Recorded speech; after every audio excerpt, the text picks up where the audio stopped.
أعوذ بالله من الشيطان الرجيم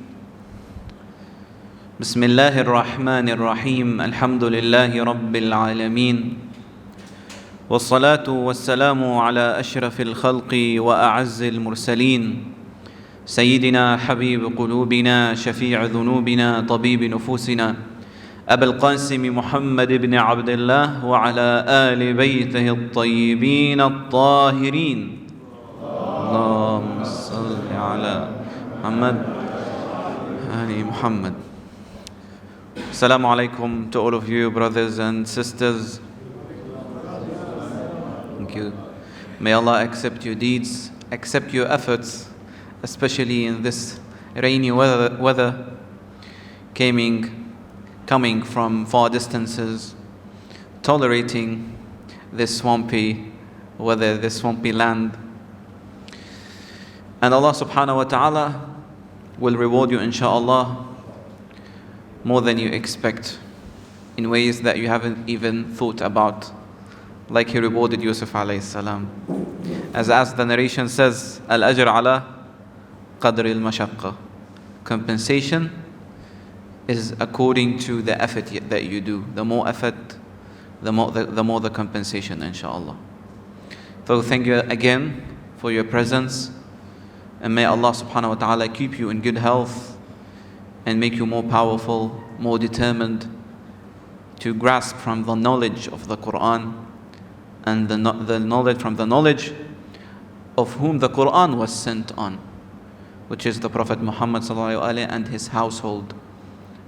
According to the narration, إني تارك فيكم ثقلين كتاب الله وعترتي أهل بيتي.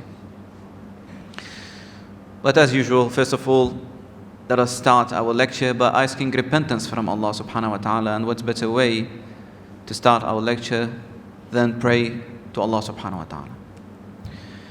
Bismillahir Rahmanir Rahim. Allahumma salli ala Muhammadin wa ali Muhammad. أعوذ بجلال وجهك الكريم أن ينقضي عني شهر رمضان أو يطلع الفجر من ليلتي هذه ولك قبلي ذنب أو تبعة تعذبني عليه بحق محمد وآله الطاهرين. اللهم صل على محمد.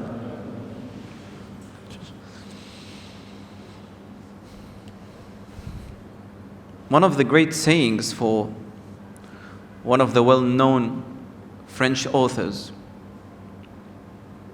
a French physician, a French author called Maurice Bussière. Now this author says a great witness. He has witnessed the greatness of the Qur'an through the stories of the Qur'an, through the teachings of the Qur'an. So he says in one of his well-known statements that the Qur'an teachings are geared to establish a fair society where every individual is not oppressed, not persecuted, where every individual is treated fairly according to common standards. How much we need this in our life, where every country, every ideology, every culture, every ethnicity maybe, has its own criteria in defining whether this action or this plan or this whatever is just or not, fair or not, right or not. The Qur'an teachings, the specialty of the Qur'an teachings is not like other stories who are meant to entertain mostly. The specialty of the Qur'an stories is that you can apply those teachings, the teachings of those stories, on our society to establish fairness and equality or equity among all individuals in every nation, in every country. The story of Yusuf alayhi salam gave us a lot of signs, a lot of ways to establish a just society. One of the main important ways, most vital ways, is to choose a political leader where those attributes are manifested in him. The attributes that Yusuf alayhi salam has shown through all the trials that he passed through or went through. Dignity, good moral, patience, humility, as we finalized our lecture, in front of his parents. That's why Allah subhanahu wa ta'ala raised him. That's the secret behind the divinity, or let's say the sacredness of the Qur'an. It boosts your spirits, it changes your soul, it changes your mentality, it gives you this tranquility, psychological tranquility, that you're on the right path. Whether you succeeded in this life in appointing a political leader, a just political leader, or not, just that you are on the right path, seeking the right path, seeking to empower those rightful leaders, then you are content with yourself. You have this mental stability. You're on the right path. But this person who looks for desires that contradicts with Allah's satisfaction will always be what? Reluctant. Will always be unstable, unhappy, uncomfortable. Tranquility, peace is attained by learning from those teachings, the teachings of the Qur'an. That's why the Qur'an is blessed in every house. According to the narration of Prophet Muhammad sallallahu alayhi wa alihi. Allahumma salli ala Muhammad wa ali Muhammad. Now this hadith that I'm going to mention now is mentioned in a lot of sources from both schools of thought in Islam. Rasulullah says, البيت الذي يقرأ فيه القرآن ويذكر الله عز وجل ويذكر الله عز وجل فيه تكثر بركته. A house where the Quran is recited or interpreted, the blessings of Allah subhanahu wa ta'ala will shower upon this house. وتحضره الملائكة. Angels are present in this house. They like to attend this house. They like to be present in this house. They like to be the guests in this house. وتهجره الشياطين. Devils abandon this house. ويضيء لأهل السماء كما يضيء الكوكب الدري لأهل الأرض. ويضيء لأهل السماء. The Quran, recitation of the Quran in any house, what will this effect be on your house? Is that this house will shine for the residents of the skies, for the inhabitants of the skies. You will be well known for the residents of the skies. Like the planets, like the stars that show the way for the inhabitants of the earth. Allahu Akbar. So your house, if the Quran is recited in your house or interpreted or analyzed, will be a guidance even for the residents of the skies, like the stars are guidance for the inhabitants of the earth. Allahu Akbar. Look how great. I'm reminding here, I'm trying to refresh our souls now, because we're going to enter a new story here, to just feel the importance of those stories. Believe that this gathering is shining for the inhabitants of the skies now. where other places are dark and not known for the skies. Because we made mainly out of spirits. Our spirits will be eternal, not our bodies. That's why our true value is in our spirits. And what a better spirit than the spirit that is connected to the Qur'an always. So this is one of the narrations that explains the greatness of the Qur'an. One of the great stories of the Qur'an is the story that happened between Prophet Musa alayhi salam and Al-Abd Salih, and the good slave of Allah subhanahu wa ta'ala, Khidr, who is well known as the Khidr. And according to a lot of narrations, he still walk among us. He's still alive among us. Imagine thousands of years walking on earth. Now, there's different opinions whether Khidr was a prophet or not, but the most known opinion among our scholars is that he was a slave of Allah subhanahu wa ta'ala, a good worshipper of Allah subhanahu wa ta'ala, that Allah subhanahu wa ta'ala gave him a privilege, a specialty over other slaves of Allah, even over Prophet Musa alayhi salam. Now, Prophet Musa alayhi salam was not a normal prophet, by the way. Prophet Musa alayhi salam was one of the best prophets ever walked on earth. Prophet Musa alayhi salam is one of Anbiya Ulil Azm, one of the most determined prophets ever walked on earth. Prophet Musa alayhi salam, Prophet Isa alayhi salam, Prophet Nuh alayhi salam, Prophet Ibrahim alayhi salam, Prophet Muhammad sallallahu alayhi wa alayhi, who is the best of all of them.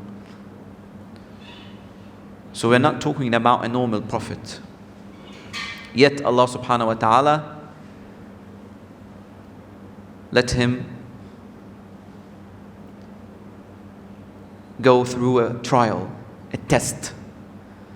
So we can learn from this test, from this trial, learn from the teachings of this trial, apply this trial on us, try to conclude from this story what we can benefit in our lives, especially in the month of Ramadan.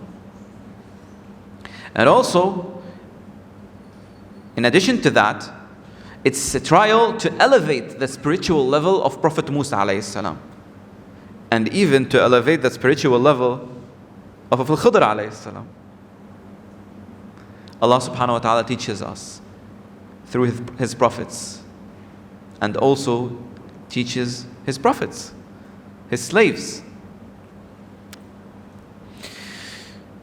We can say that the main attribute that we can conclude or we can analyze from those verses that was shown in Prophet Musa alayhi salam was his humility.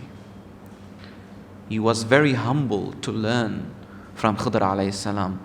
Although he was one of the greatest prophets ever walked on earth, yet he was like a child learning from his parents when it comes to knowledge. He was dealing with his teacher in great decency, in great respect. Yusuf alayhi salam showed a great respect to his parents, so Allah subhanahu wa ta'ala raised him. Now, we are going to talk about a great attribute in a leader, which is humility. When he faces something that he's ignorant about, that he's not knowledgeable about. So respect to the teacher. Humility in front of his teacher. And what about Khidr? On the other hand, we have Khidr alayhi salam, who has shown great wisdom, great patience in front of his student, who was eager to learn. Yet, although Khidr alayhi salam knew that Prophet Musa alayhi salam won't be patient when he passes through all those trials, yet he gave him the benefit of the doubt. He gave him a chance to learn. He clarified for him the hazards or the effects of every action he do. Look what the Qur'an says about this story. How the Qur'an started this story is great actually. Page 300, Surah Al-Kahf. Verse number 60. وَإِذْ قَالَ مُوسَى لِفَتَاهُ لَا أَبْرَحُ حَتَّى أَبْلُغَ مَجْمَعَ الْبَحْرَيْنِ أَوْ أَمْضِيَ حُقُبًا. Allah subhanahu wa ta'ala is mentioning when Prophet Musa alayhi salam said to his boy. Now, according to certain narrations, this boy was called Yusha bin Nun. He was one of Prophet Musa alayhi salam, one of his descendants, one of his followers. He was wasi Nabi Musa alayhi salam. وَإِذْ قَالَ مُوسَى لِفَتَاهُ لَا أَبْرَحُ I will not stop unless I reach the junction of the two seas, where the two seas meet, or when the two seas are in front of each other. At that place where the junction of the two seas is, I will want to walk. I will not stop until I reach this place, this junction. Or I will spend my whole life walking. You will say to me, Syed, how did you conclude this conclusion? Well, actually, it's the meaning of hukuba. Hukuba in Arabic means time, but time that is endless.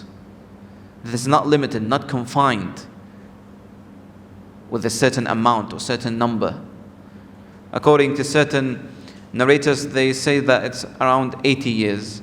But most of the interpreters of the Qur'an says that hukuba means time that is not confined with any amount, for infinity, for eternity. That's the meaning of hukuba.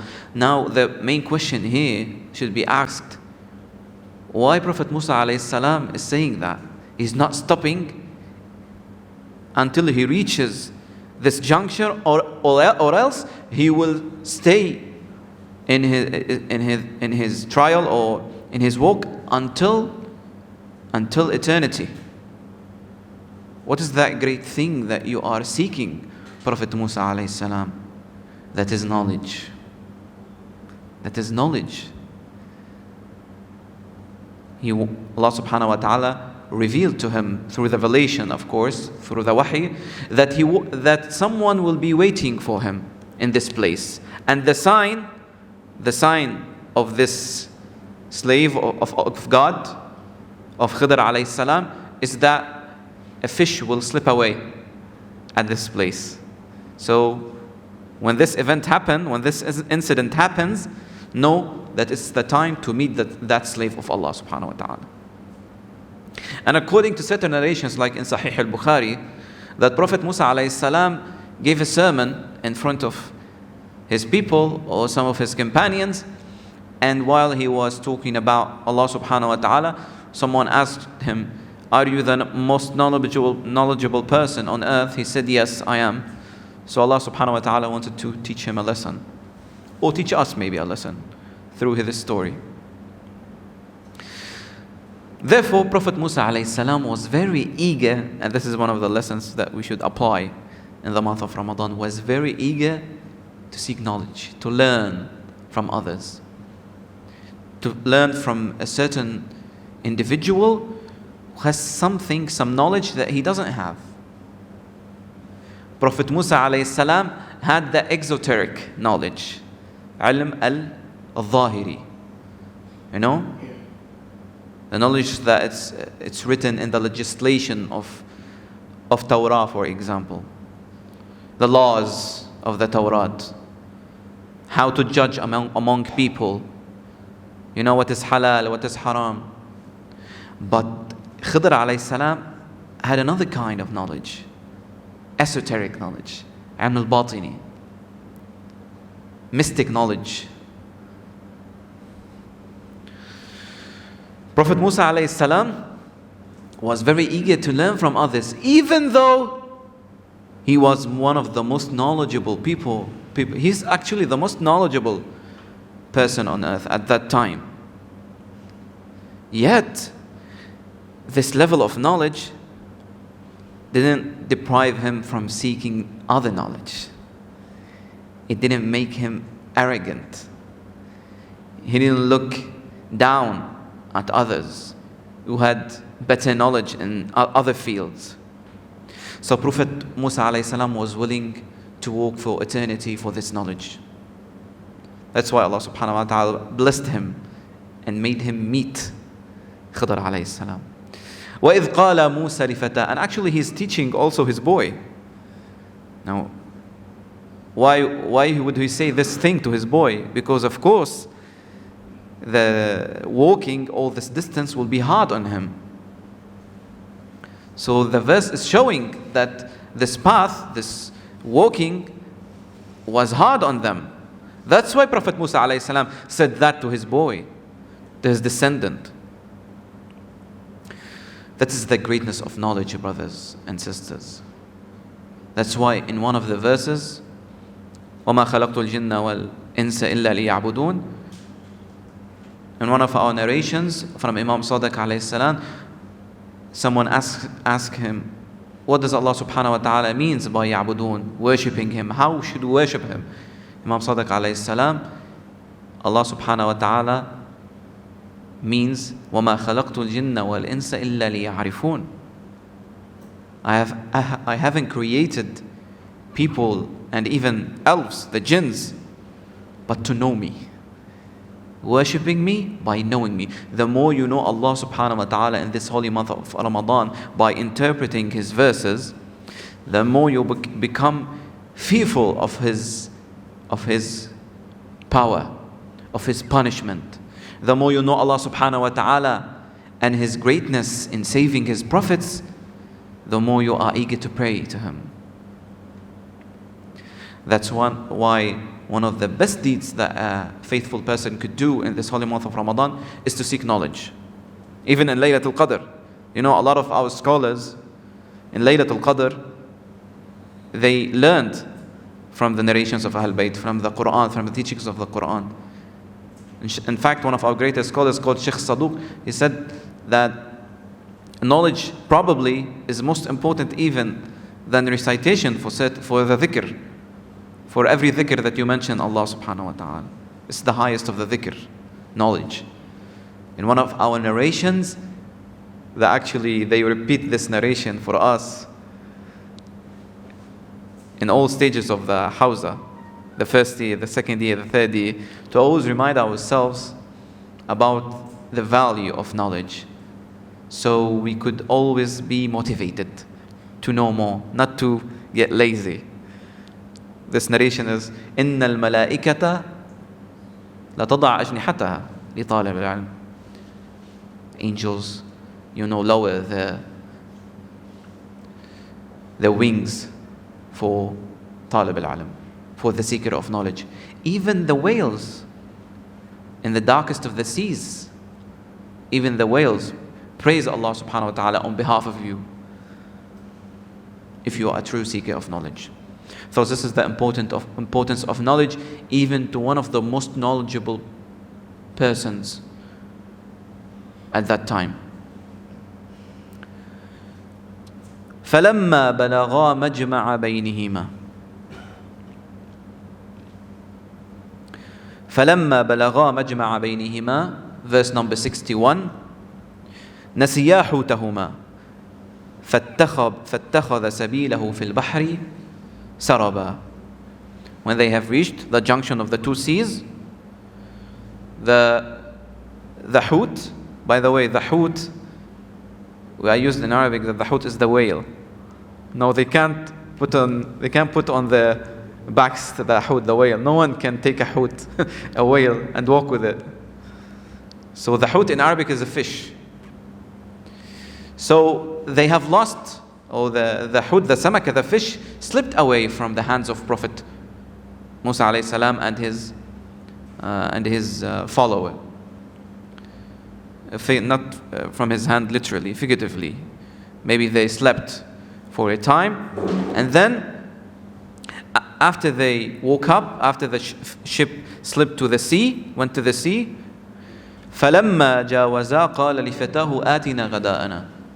They woke up and they walked a little bit, and then they have remembered that they have lost the fish in that place. قال فلما جاوزا قال لفتاه آتنا غداءنا. Give us our lunch.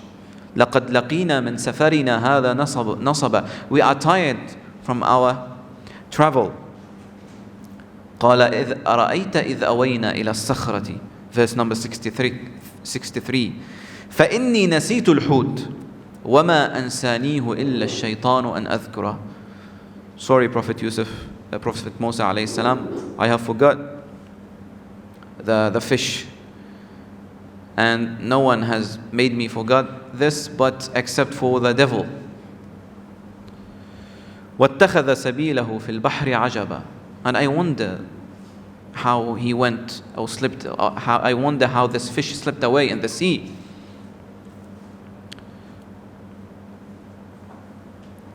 قال ذلك ما كنا نبغ. This is what we want.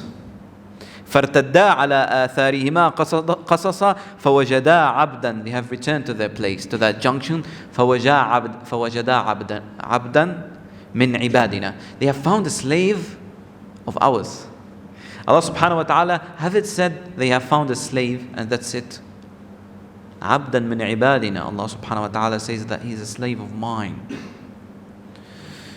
آتيناه رحمة من عندنا. We gave him mercy. Now, the interpreters of the Qur'an have different opinions about that. رحمة من عندنا. Some say that رحمة من عندنا is the prophecy. Some say رحمة من عندنا is his esoteric knowledge, the علم الباطني, the mystic knowledge.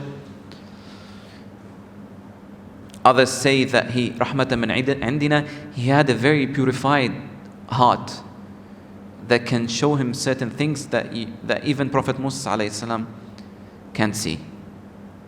وَعَلَّمْنَاهُ مِن لَدُنَّا عِلْمًا. We have given him knowledge from our knowledge, a special knowledge, a great knowledge actually. قال له موسى. قال له موسى. By the way, it's a lesson for us in the month of Ramadan. It's a lesson for us in the month of Ramadan. How? If you want to learn the word of Allah subhanahu wa ta'ala, you have to have a purified heart. And how is that? The way for that is to avoid sins as much as you can. The more you purify your heart, the more you are capable of grasping this knowledge, the knowledge of the prophets, whether the esoteric or the exoteric knowledge, especially the esoteric knowledge.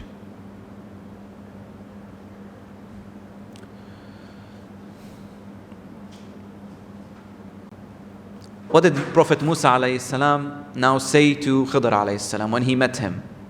Did he say to him, look, I'm one of the best prophets ever walked on earth, so come to me, teach me, I order you to teach me. Don't ever dare not to teach me. Did they say to him like that? On the contrary. Now, Prophet Musa alayhi salam changes to a very humble student. هل أتبعك على أن تعلمني مما علمت رشدا. Should I follow you so I could learn from you a very special knowledge, not any knowledge, the knowledge that leads to righteousness, to truth, to reality, that will benefit me, benefit my soul, and thus benefit me for eternity. That's the difference. That's why he didn't say تعلمني مما علمت علما. He didn't say على أن تعلمني مما علمت علما. By the way, this is one of the signs that the Quran is very precise in his words. علمت رشدا, not any knowledge from what you have learned, a knowledge, a special knowledge. that leads to truth, leads to the change of a soul.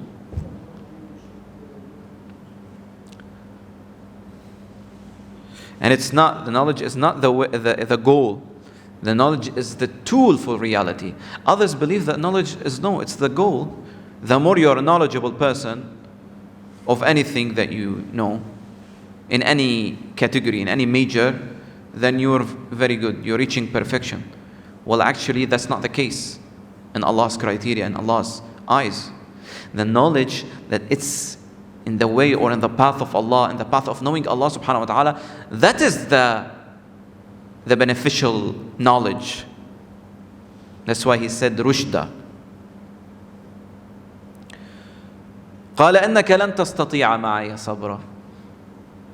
You will not be patient if I teach you. That's what Khidr said to Prophet Musa alayhi salam. So Khidr alayhi salam was not like astonished by Prophet Musa alayhi salam, Prophet Musa's alayhi salam level of spirituality, of sacredness, of his knowledge and his exoteric knowledge. I mean, he was not astonished to a level that he will say to him, yeah, whatever you want, Prophet Musa, I will do whatever you want. After all, you're the prophet, you're the leader of the people of Israel. How could I refuse your demand? Absolutely not. He knew that the responsibility of a teacher here is more important than compromising for the sake of the prophet. See?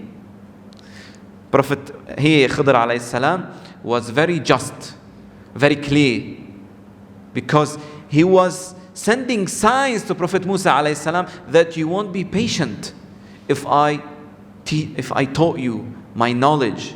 Why is that? Because I don't believe that I'm a better person than you. Not at all. Then why is that? The answer is in the verse number 68. وَكَيْفَ تَصْبِرُ عَلَى مَا لَمْ تُحِطْ بِهِ خُبْرًا. And how you will be patient about a knowledge that you are not experienced with, that you are not used to.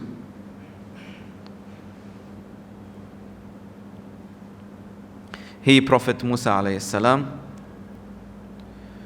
Prophet Musa alayhi salam replied to Khidr, قال ستجدني إن شاء الله صابرا. Give me a chance. You will find me very patient. And I will not disobey you with anything, with any order that you order me. Then again, Khidr alayhi salam as a teacher, look at the responsibility of a teacher. In the month of Ramadan, you are a teacher of yourself. You are a teacher of your family. You are a teacher of your children, right? So you have to be very logical, very logical in setting the hazards or clarifying the hazards of any action that your student is doing, whether it's your son, whether your brother, and not to be intimidated by anything, not to compromise anything because you have certain emotions with the other person. You have to know that it's the responsibility of you in front of Allah subhanahu wa ta'ala to take care of the other person, to give him what is best for him, not what he wants for him. Not what he wants for him, what is best for him. That's why even political leader must do what's best for his people, not what the people want. That's why Allah subhanahu wa ta'ala appoints his leaders, because he gives the people what is best for them, not what they demand. With all respect to the democracy, according to our Islamic school of thought, Allah subhanahu wa ta'ala knows what is best for people better than they believe is best for them. A great lesson here for us in the month of Ramadan, because a lot of people around the world don't believe that. That's why there's no justice in the whole world, no fairness. But if we follow what Allah subhanahu wa ta'ala set as the attributes in a political leader, as the attributes in a follower, and we followed those guidelines, we would have reached justice. As that French author witnessed or confessed about the Qur'an, about the teachings of the Qur'an. Again, Khidr alayhi salam clarifies the effects and the results of every action that Musa alayhi salam will take with him. So he said to him, verse number 70, قَالَ فَإِنِ اتَّبَعْتَنِي, if you follow me again, don't ask me about anything unless I speak with you about it. Be aware. He said, yes. You see how many conditions Khidr alayhi salam said to Prophet Musa alayhi salam, because he feels the responsibility of a teacher here. In front of Allah subhanahu wa ta'ala, he believes that Allah subhanahu wa ta'ala will ask him one day in the afterlife, did you do what is best for your student or what you believe is best for you? It's actually a lesson for teachers. When you teach others, believe that it's a message, it's a trial from Allah subhanahu wa ta'ala. How will you inspire others? Rather than thinking, how will you benefit yourself just by letting time pass and thus get your salary and your benefits. Allah subhanahu wa ta'ala teaches teachers and students how to seek knowledge for the sake of Allah subhanahu wa ta'ala. How this knowledge will be blessed if it was in the path of Allah subhanahu wa ta'ala. Whether you were an engineer, a doctor, a teacher, whatever your work is, if it's in the sake of Allah subhanahu wa ta'ala, you want to inspire others so they can help people, so you can multiply your ajr, your rewards from Allah subhanahu wa ta'ala, so you can accomplish the satisfaction of Allah subhanahu wa ta'ala. It's a different mentality. It's a different mentality Khidr is showing to us with Prophet Musa alayhi salam. فانطلقا حتى إذا ركبا في السفينة فانطلقا حتى إذا ركبا في السفينة خرقا. Now the first test starts. Khidr immediately, when he had embarked on the ship, when he entered the ship, immediately he tore the ship. He breached the ship. He made a hole in the ship. Prophet Musa alayhi salam immediately what? Opposed Khidr alayhi salam. He said to him, قَالَ أَخَرَقْتَهَا لِتُغْرِقَ أَهْلَهَا. You have made a hole in the ship, and the owners of this ship are poor people hunting fish every day for their needs, to eat, to live. Look what you are doing. Look how you are hurting those poor people. لَقَدْ جِئْتَ شَيْئًا إِمْرًا. You have did something, a very false thing, a very bad thing. But how did Khidr alayhi salam reply to Prophet Musa alayhi salam? This is what we'll be elaborate inshallah about tomorrow. I'll keep some ambiguity in the story so you could be present tomorrow inshallah. Whatever the circumstances, I hope to see you all tomorrow. It's actually one of the ways of jihad. It's jihad al-akbar, which is what Rasulullah sallallahu alaihi wasallam asked his companions to apply and to implement in their lives. So hopefully we'll see you tomorrow. We'll learn more lessons inshallah, even better lessons. أقول قولي هذا وأستغفر الله لي ولكم والحمد لله رب العالمين.